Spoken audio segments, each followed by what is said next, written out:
Texas A&M intrigues me because of the enormous resources, the big expectations, and the failed 2022 season. Tennessee, to see if they'll continue an upward trajectory or if 2022 was an aberration.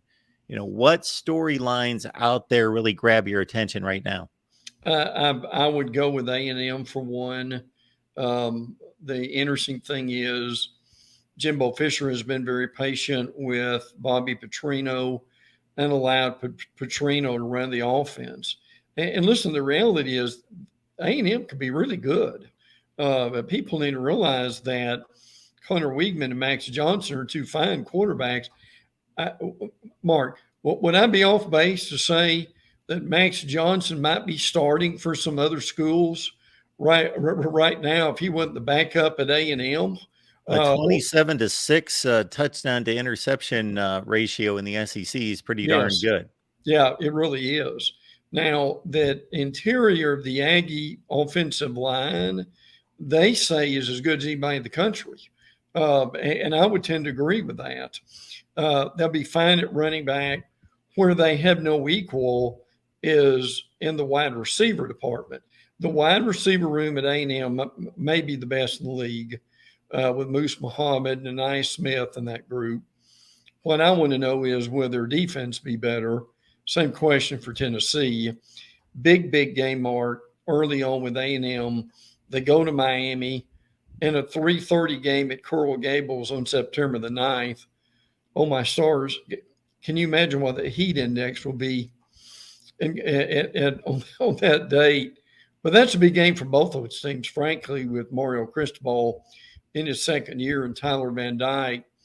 And with Miami running, people may not realize this yet. I know they do if they watch what you put out every day, is Miami is basically going to the air raid. And that's going to be fascinating to see how that, if that works.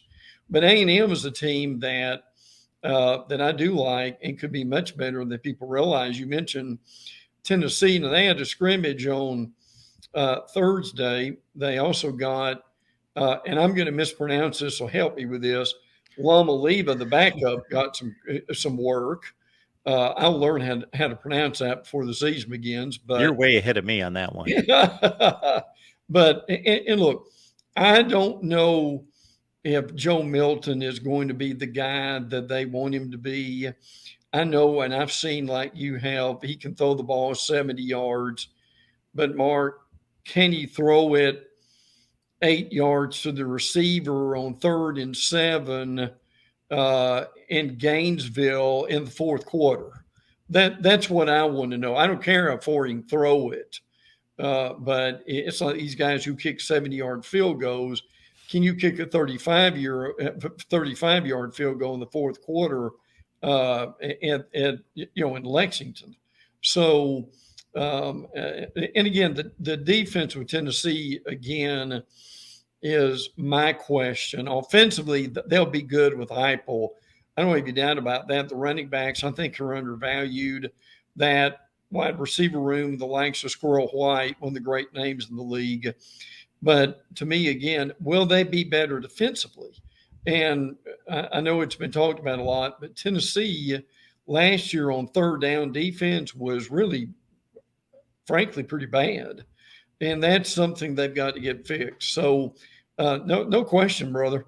There are wonderful questions to answer all over this league as camp is in about week 2.